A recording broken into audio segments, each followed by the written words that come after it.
What's going on, everybody? Bloodolf941 here, and in today's video, well, we're gonna start with a little story. So I was originally going to do a video about the reissued Crimil's Dagger, new this season, episode, whatever. So I played Iron Banner for a day, spent engrams until I got a roll that I wanted, then I spent the next week, and I do mean week, trying off and on to scrape together enough passable moments to use in a video. That was a mistake. After said week, I got about a minute and a half-ish of footage. I cannot stress to you enough how utter dog piss the reissued Crimil's Dagger is. Do not waste your time or engrams farming for this. This gun feels like shit. Unfortunately, though, I needed a Destiny video to break up the Elden Ring DLC playthrough, and to gain some traction with the algorithm again. So I figured I'd throw together a video about an old weapon, because those tend to do well. One that I don't think you can even obtain anymore, outside of Azura Banshee selling it, targeted Redaction. Before we get started though, if y'all can click the like button, hit the subscribe as well, that'd be really cool. I put out 2 videos a week, Tuesdays and Fridays at noon Eastern time. Lately it's all been Elden Ring DLC stuff, and I know that that's not really what y'all are here for, but that's for me and the homies more than anything else. It will end eventually, and we'll go back to our normal, regular scheduled programming. But, yeah, thanks. So for those of you who have seen my review for the Friar Tactic Spiral Pulse Rifle, targeted Redaction is the Friar Tactic Spiral of 120 hand cannons. That's the review. Thank you for watching. Nah, I'm kidding. There's more to say about this thing. First, though, let's establish what targeted Redaction actually is. It is a 120 RPM aggressive void hand cannon in the energy slot. Compared to almost every other 120 that I see out in the wild, it is bottom of the barrel in terms of base stats, except for round robin of all hand cannons, which is crazy to me because round robin is really, really good. Might be because of its strand synergy more than anything else, but it's a pretty damn good weapon. When it comes to 120s though, most of them aren't doing very well in the sandbox right now, at least compared to other more specialized options. Kvostov and ARs are better at close ranges, Red Death and other high-impact pulses are better at longer ranges.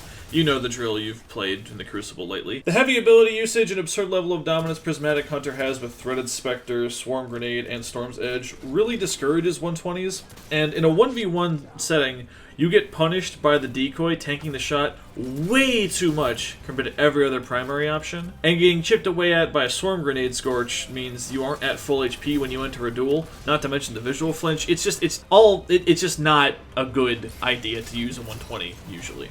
Now on the list you see before you though, there is an obvious outlier.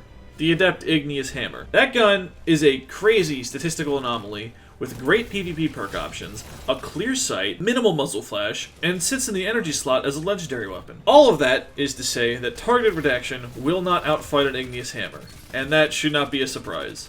If you have a hammer that you enjoy, which most people do by this point, just use that instead if you want to win. Outside of one specific scenario, but I will get to that later. But before we get there, let's break down perk options. So in column 3, you've got Well-Rounded, Triple Tap, Outlaw, Invisible Hand, Envious Assassin, Shot Swap, and Perfect Float. Well-Rounded is my preferred option. It requires expended ability charges and hits with melee, but with super high ability uptime, you can have 2 stacks active pretty often, especially on Hunter with Withering Blades or Solar's Radiant Reset. An extra 20 range, stability, and handling just for weaving in your abilities is damn near always active. It also synergizes with the Origin trait Unsated Hunger, but we'll get to that later. Triple Tap is a PvE perk at best. Do not use this in PvP. Outlaw's fine. It's never bad, but it's just not exciting. Granted, a lot of these perk options aren't very exciting, but I don't know. Outlaw is just kind of bland to me. Invisible Hand is actually fucking useless. Unless you miss 80% of your shots, and if you're missing that many shots, we have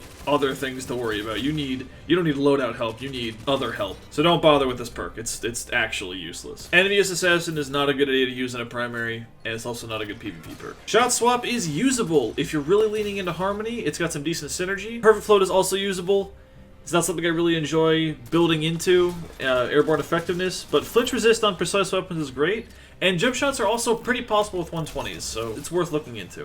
Column 3 is pretty mediocre though. No moving target, no opening shot, no quick draw. It's nothing crazy good. I know I said Outlaw's but if you don't want to think too much, Outlaw's your best option there. Well-Rounded is if you want to push this gun to its absolute limits. In column 4, you've got Keep Away, Collective Action, Stabilizing Rounds, Focused Fury, Explosive Payload, Harmony, and Frenzy. Keep away.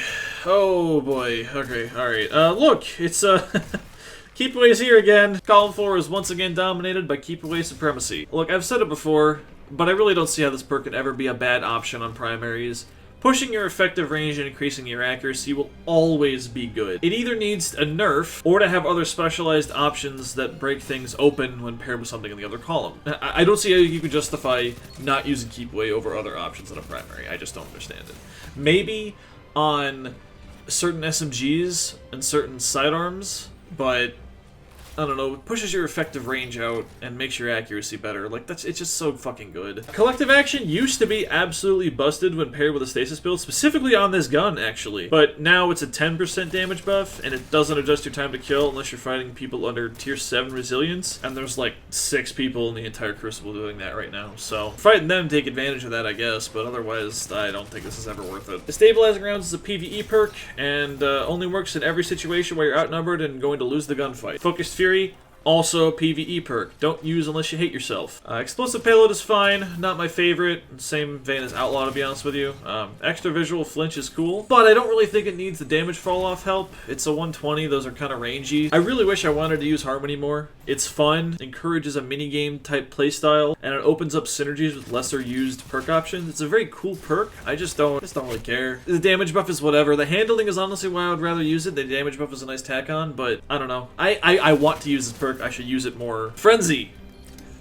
So the last time I said that this is a PvE perk, I got into a fight with somebody in my comments section. Shout out to you, if you're still here. So I gave it another look, and I've come to the conclusion that I'm still correct. And if I'm ever in a situation where Frenzy works for me, as the reason why I win a gunfight or an engagement, I will shut Destiny 2 off, launch Dark Souls 2, and farm for Covenant items. That would be a better use of my time than slogging through that slow of a match in Destiny 2 PvP. Your best options are Keep Away, Harmony, and Explosive Payload. I think that Harmony and Explosive Payload are just fine, Keep Away is the best option. This gun does not have amazing perk options in either column. It's very, very bland. So I pushed it off twice, but the Origin trait is the key to pushing this gun to its absolute limit and excelling past what Igneous Hammer can do. Unsated Hunger is the name of the Origin trait.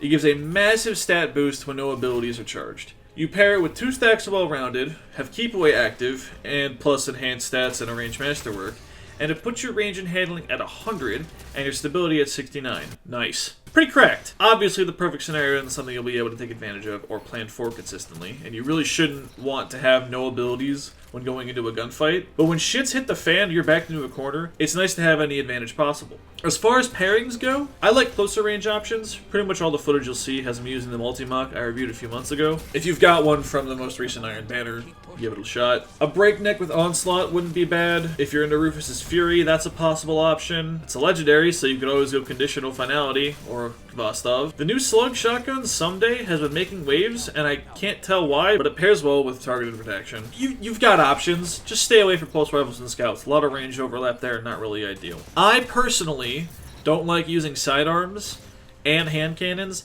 I feel weird about having 2 guns that like are held the same when I swap to them. I don't know. There's nothing wrong with doing that, and a lot of people are doing that now with the new special weapon sidearms. And primary sidearms can cover that range deficit that you would have with using a 120. I just feel weird about using that. I don't know. I have no justification for it. I just do. Overall, I like this gun a whole lot. It's got a unique, as things get worse, I get stronger identity that's really only missing Eye of the Storm in one of the perk columns. And unique identities are sick. More things to differentiate between weapons that aren't just power creep.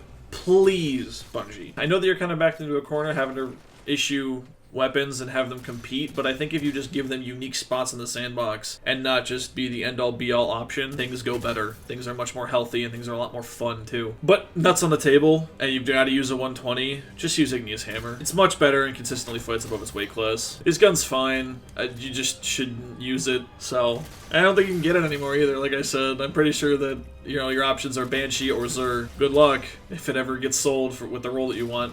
But it's craftable, so once you get your 5 patterns, you can make the one roll that's really good in the one scenario, or you could just play Trials, throw Engrams at it, get an Igneous Hammer, but that's just my opinion. What are y'all thinking? Do you like this gun? Do you hate this gun? Let me know what you're thinking in those comments down below. Thank you for watching. Have a wonderful day.